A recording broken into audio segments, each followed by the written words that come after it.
Hello, and welcome to The Director Speaks, a lecture series on the history of art and culture. My name is Dr. Rafael Chacon, and I'm a professor of art history and criticism at the University of Montana in Missoula, Montana, in the Western United States. I'm also the director of the Montana Museum of Art and Culture at U of M. These short lectures are intended to share with you some of the exciting exhibitions at the Montana Museum of Art and Culture and to offer a broader context for the works on display and available through our virtual docent tours. At the end of my PowerPoint presentation, you'll see a screen with information on how to access those tours online. Most importantly, these recorded lectures are meant to bring the visual arts and their very rich histories closer to your life. So let's go ahead and get started. The lectures we're about to undertake are titled Homage to Africa. And this is a six-part series that accompanies the exhibition Homage to Africa, the Tony Hoyt and Molly Shepard collections, which are currently on view at the Montana Museum of Art and Culture in Missoula from February 5th to April 24th, 2021. So allow me to bring up the PowerPoint and then we'll get started.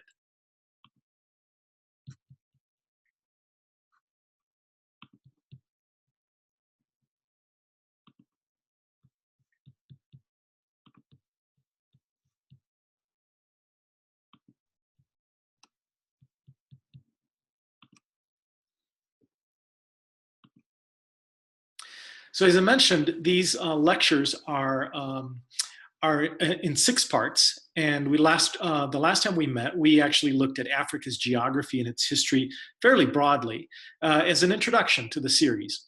The second lecture, which we're going to do today, is titled Why Africa Matters.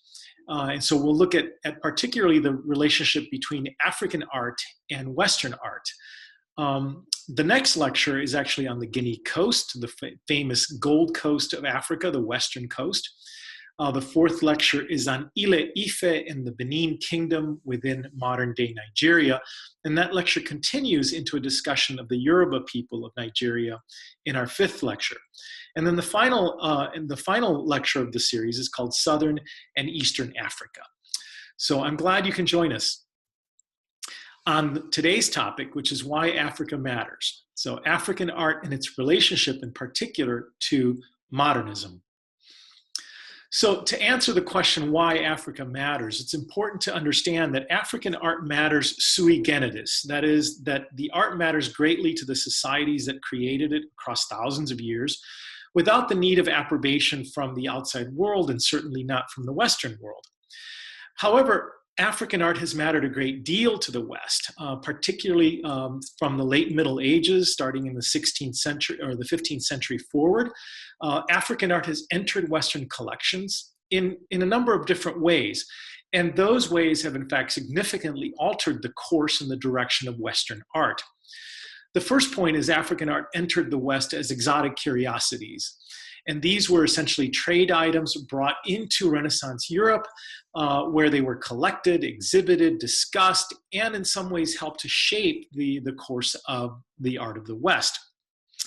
The second part is during the colonial period, when huge portions of Africa were colonized by Western powers, African art was a symbol of that colonization and that the hegemony of Europeans over the African continent. So much of African art, particularly the things that we tend to see in Western collections today, was actually thought of as booty from punitive expeditions, from conquest, from essentially the exploits of the colonial powers in the African continent.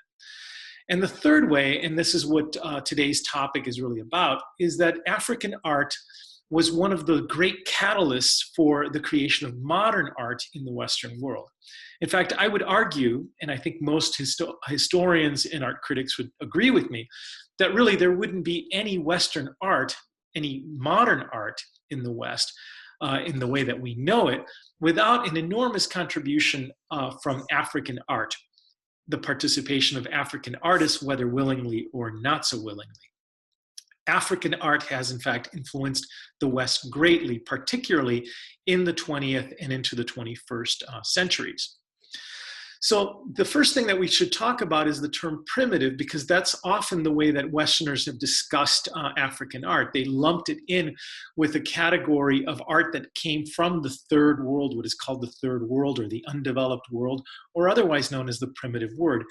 The term primitive is essentially a pejorative. It implies that European civilization is superior to the civilizations of the rest of the world. And it was a term that was commonly used in the late 19th and early 20th century by Westerners. However, the term itself does not describe the reality of any of those civilizations and those cultures that created very, very rich and wonderful arts. It is, in fact, a Western fantasy. It is an attempt on the part of the West to describe societies that were relatively unknown to them. The term doesn't have any currency today. No one talks about the work of the rest of the world as primitive, because we see it for what it is. It's an imperialistic term.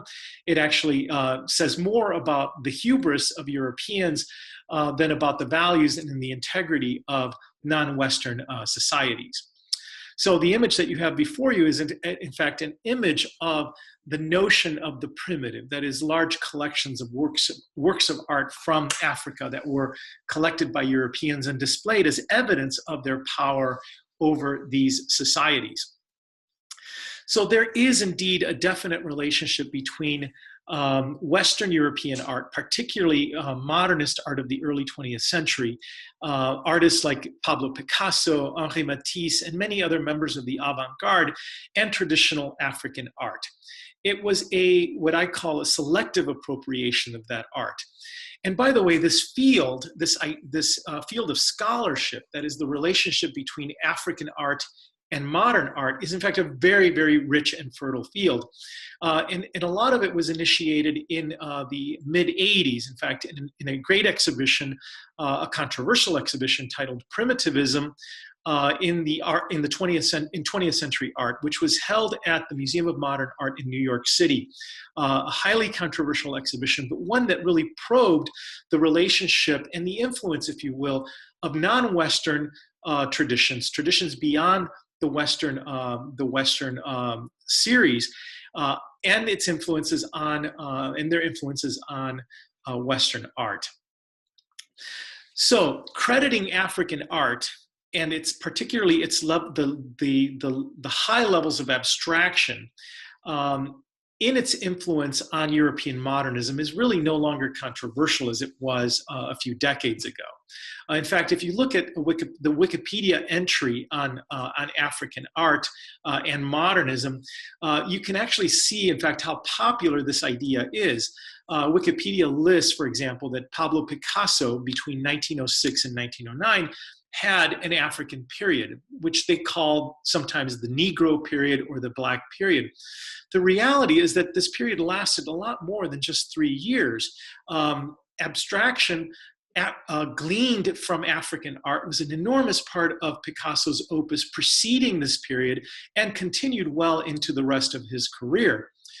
But it is true that by the time that Picasso began developing what we now consider modern art, non-objective abstract art, that Africa had been essentially carved up by European colonial powers. By 1914, for example, 90% of the African continent had been colonized by European powers. And that colonialism included the looting and the trafficking in African art. Picasso and his contemporaries, the avant-garde members, whether they were Spaniards or Russians or Frenchmen living in Paris and the other capitals of Western Europe, had great access to African art from this scramble that had taken place between the colonial powers at the end of the 19th century, and from the loot that had been brought back from the colonies to the European capitals. So artists like Picasso and Henri Matisse and many, many, many other artists, not just in France, but also in Germany and in Belgium and in England, began to look very carefully at the art of Africa.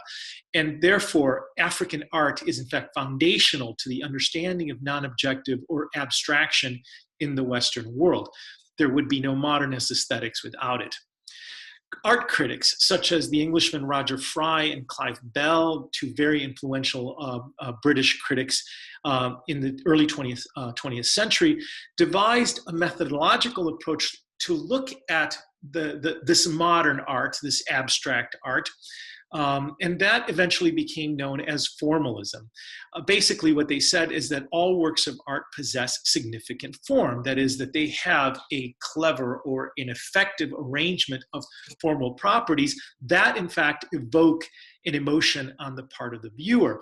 That allowed critics to look at all of Western abstraction, but it also significantly allowed everyone to look at non-Western traditions beyond the West for these properties, these formal properties of abstraction.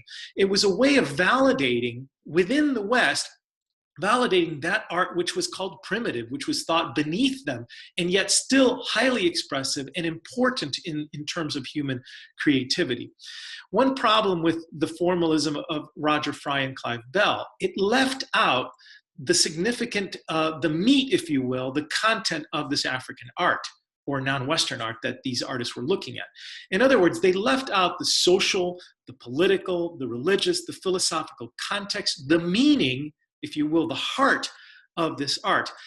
And they basically simply appreciated it for its formal properties. And then it allowed them, it catalyzed, in fact, the same sort of formal explorations in their own Western art. For example, here's Pablo Picasso's famous painting, Les Trois Femmes, one of the early Cubist paintings which he was developing in the years 1905 to 1906. And here what we see is figural abstraction. The faces that you see on these female figures are in fact figures are drawn from African masks. And these are some of the examples that Picasso had access to early in the 20th century. These masks, however, were only used as catalysts for the abstractions within the Western context in terms of as formal devices. In other words, Picasso really wasn't interested in their original context, what their spiritual, religious, any of the meanings and the functions that these masks played in their original societies. The masks that I just showed you that were so influential for the development of that Cubist painting actually stem from the Dom people of Ivory Coast in Liberia. And these are known as diangle masks that represent female forest spirits. So these abstracted, beautiful faces represent these peaceful spirits which soothe initiates in the process of their initiation ceremonies. But that context really was of very little interest to Picasso. In fact, Picasso talked about how in his first visits to the Trocadero Museum, now the Musée de l'Homme in Paris, where all of these vast collections of African art were held, that he was literally repulsed, that he felt, in fact, like he wanted to vomit from the scent, the smells of these collections. And still, he was so drawn to them that he returned repeatedly over and over and over again to seek inspiration from what he was seeing with his very eyes. So again, the context of the mask, in this case, you see a diangle mask worn by a ritual performer, reenacting the primordial myths of the society, talking to the initiates, talking to the village, costumed, hidden, if you will, from everyday life, or transformed from everyday life into a spiritual being. That context was really of very little interest to Picasso and his cohorts. Really, what mattered most to them was, in fact, the expressivity, the formal abstractions which they were witnessing in these sculptural traditions. And those masks and those sculptures that they collected and looked at and studied would catalyze great and important movements in abstraction in the West. This is, of course, Picasso's very famous breakthrough painting, the first sort of publicly exhibited monumental work by Picasso in this new Cubist style. And there were many, many influences here, not just African. For example, we notice that there are allusions to Michelangelo here, to the Spanish painter El Greco, allusions to Iberian art that is from the Hispanic Peninsula, from even before the Roman times there. But there is clearly allusions to the art of Africa, which he was witnessing directly in the collections that he studied and analyzed and appropriated early in the 20th century. These are just some of the examples that were heralded actually in the mid 1980s in that primitivist exhibition at the MoMA in New York City. Some of the masks that were actually direct inspirations for Pablo Picasso's famous catalyzing painting for Cubism, for the movement of Cubism. And that it wasn't just that painting. There were scores of paintings and drawings and sculptures that would attempt to borrow themes, elements, particularly when it came to figural abstraction from African art. There were lots and lots of formal devices that were borrowed from, or appropriated, if you will, by Picasso and his contemporaries to catalyze their own work. There on the left, a painting by Picasso of the head of a man, and on the right, its African source. The same thing with this portrait of a woman on the left and the mask that you see there on the right. Same thing with a painting like this. So in that period, that crucial period between 1906, 1907, 1908, what we see is copious borrowings, if you will, of African sources, among others, but primarily African sources for the art of an influential artist like Pablo Picasso in the Western world. And Picasso wasn't alone. I offer you here the work of Henri Matisse on the left, the famous portrait of Madame Matisse, and its source, literally the mask that you see there on the right, became the source for the portrait of his wife. Notice, of course, that the painting on the left is not a representational likeness in the traditions of the Western world. It's in fact almost a direct, almost a literal borrowing from an African tradition. Here is a watercolor sketch on the left of that same, one of the predecessors to the painting. And then you see on the right a mask from the Fang people of Gabon, which was the source for that very beautiful, very placid image that you see in the modernist painting. Matisse not only looked at masks, he also looked at figural sculptures, particularly reliquary figures, images that were often contained or held in African village shrines. For example, this is a very famous painting of bathers by the river, and many of the gestural moves that you see, the abstractions of the figure that you see here, were drawn from the kinds of abstractions that we see, both in terms of proportion, physiognomy, figural types, etc., that Matisse and other modernists looked at in African sculpture. These are actually a collection of African sculptures in one of the avant-garde artists' personal collections. An individual like Alfred Stieglitz, a member of the European avant-garde in the first quarter of the 20th century, was keen on looking to African art and exhibiting it simultaneously alongside modernist art so that one could appreciate the connection, the kind of the formal dialogue between the abstractions of a contemporary Western artist and the abstractions of their African predecessors. So for example, there on the right, you see an exhibition held in New York City at the famous Gallery 291, Stieglitz's own gallery in 1916, where we see drawings by Pablo Picasso alongside sculptures from Africa. These are the sculptures actually that were borrowed. These are known as Bieri figures, and they were part of also from the Fang tribe of Gabon, or the Fang people. And these were images of Fang ancestors venerated in shrines as protective figures by the community. Again, the context and the original meaning of these were less important than the figural statements or the figural gestures, the decisions made by the traditional artists. That's what interested these Western artists.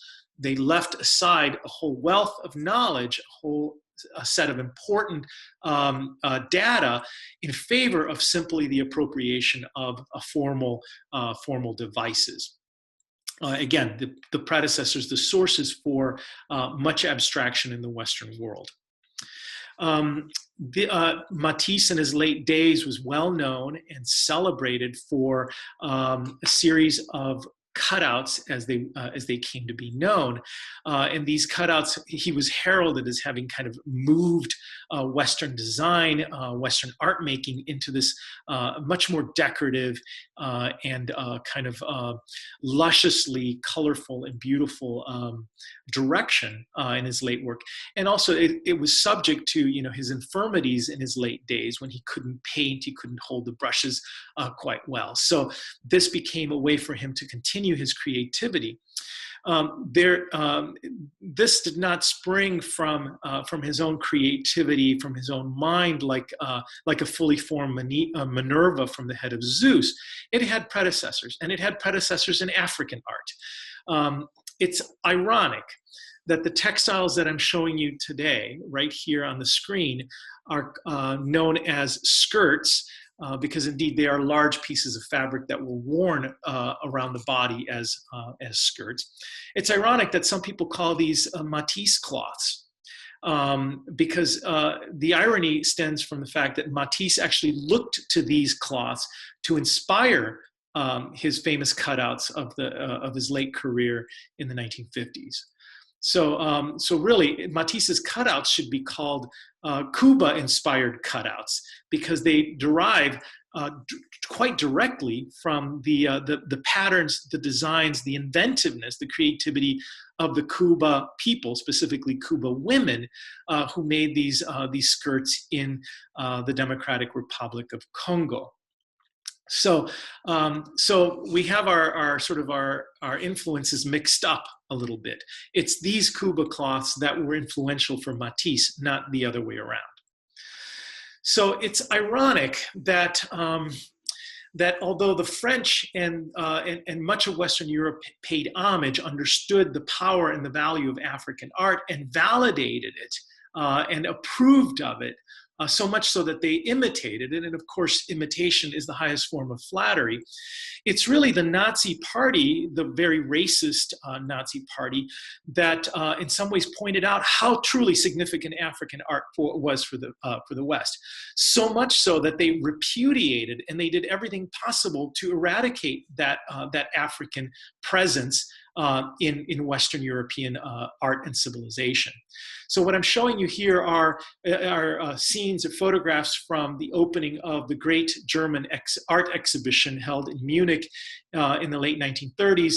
And you see images of Adolf Hitler and his henchmen, who were, in their opinions, quite cultured, celebrating the art that they felt was in fact truly European and valid in the West, the art of the ancient world, bombastic images of idealized, heroic, superhuman beings, the kind of Aryan idealizations. An art that we today look at and say, this is pretty much retarded terror. We think of it, this is junk art, because it's really not much of it is inspirational. And it's certainly all of it is polluted by Aryan ideology and suprematist and racist ideas of the superiority of European races. But the Nazis were quite aware of the power of abstraction and the power of African art and non-Western art over the avant-garde in the West. And so they not only repudiated the avant-garde, but they repudiated its sources. And here you see evidence of that. Simultaneously, as they were promoting this horrible, disgustingly racist art as the ideal, watered-down classical art, but nevertheless the ideal art of the new order, they were also trashing the art of Africa and its descendants around the world, and certainly trashing the embrace on the part of Western Europeans of those traditions.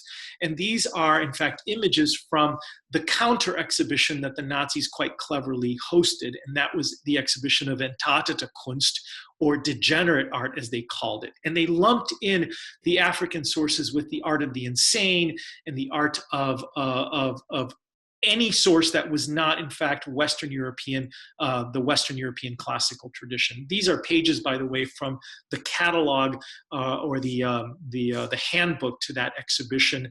And as you can see from the image on the right, these exhibitions were free, and Germans were actually invited to come in and deride the avant-garde and to deride its sources, and therefore deride anything that was not, in fact, Western European, classically inspired. By extrapolation, they were actually deriding that highly influential African art that inspired so much of it. And not only did they deride it, but they literally destroyed it. So as a part of this purging, if you will, of the African sources of Western art, they destroyed much of that art, including the art of its own artists, Germany's own great expressionists who had embraced African and non-Western sources early in the 20th century. So, but there are, in fact, in a great many ways, African art, it was inspirational to the Western world. And certainly after the collapse of the Nazi Party and that regime in World War II, Western Europe and the rest of the world, the rest of the free world, I might add, went back to indulging itself in these appropriations of African sources and went back to the traditions of abstraction. So it wasn't just early in the 20th century. The second half of the 20th century was also a fertile period for the coming together, if you will, of the African sources and the Western tradition. And I want to point out that this was not just figuration. It extended to many, many themes in Western art. For example, the Dutchman Piet Mondrian and the Uruguayan Joaquin Torres Garcia were both very interested in this idea of the grid. And whether serendipitously or intentionally, we see, in fact, great relationships between the grids of modern abstraction, or Western abstraction, if you will, and the grids of African art, especially the work of the Dogon people of Mali. And a similar theme, similar ideas behind the use of that grid. The grid as the ideal, a kind of perfect form, which implies a kind of utopia for humanity. So, and I want to add, in a minute, I'll show you some images of that idea, some articulations of that idea, both in its African context and in the West. But I think there are, in fact, ways of being optimistic about this. It is clearly a case of Westerners appropriating ideas and imagery from the African continent. But today, interestingly enough, with so much of contemporary art being relational, so much of it being a social interaction, so much of it being socially engaged, what we see is that we're finding even more and more correspondence, similarity between the practices of contemporary postmodern artists and the traditional practices and the traditional context of African art, which was indeed a social interaction, which was indeed relational. And that is fortuitous, because it means in some ways that Africa is even more intertwined with contemporary practice in the rest of the world. So, and there are, in fact, good sources among art critics today for that conversation. So going back to that concept of the grid, I just want to show you how compelling these images are. This is a Dogon elder, a shamanic figure, actually creating a temporary grid, if you will, on the ground. This is a part of an ephemeral artistic tradition that, in fact, articulates the harmonious, the peaceful, the balanced society. So what we see on the left is, in fact, the drawing on the earth itself of that kind of harmonious grid, which is representative of the Dogon community as a whole. And it's that sense of idealization that is a parallel, a very strong parallel, that finds a strong parallel in the art of an artist like Piet Mondrian or Joaquin Torres Garcia in working in South America. So wonderful correspondences, more often than not serendipitous, but nevertheless a similar sort of attention to similar themes, conceptual ideas. Again, the Dogon craftsman building the grid as representative of the communal order, and Western Europeans achieving a kind of utopic order in their own, within the confines of their own paintings. And of course, in Africa, that concept extends well beyond ephemeral art. It extends to architecture, as you see here in these Dogon, these spectacular Dogon houses. And again, we see rational order, the systematic organizing of space as emblematic of the order of the human community. And we see it in specific works of art among the Dogon. These are granary doors carved, where we actually see images of the Dogon themselves, those important elements of their world, both human and animal, that form the greater community, repeated over and over and over again, like as if in a grid pattern. And this is one that's currently on view in Missoula in our current exhibition at the Montana Museum of Art and Culture. So I will actually end here on this note and invite you to visit us at the Montana Museum of Art and Culture at museum@mso.umt.edu, museum@mso.umt.edu. And if you can't visit us live, I want to invite you to take a virtual docent tour. And there are actually 2 concurrent exhibitions, the Tony Hoyt collection, and you can click on this image, or put it into your search engine and look for that, and you can take the virtual tour of the Tony Hoyt exhibition or the Molly Shepard exhibition. Thanks again for joining us today, and we hope to see you at our next installment of Homage to Africa.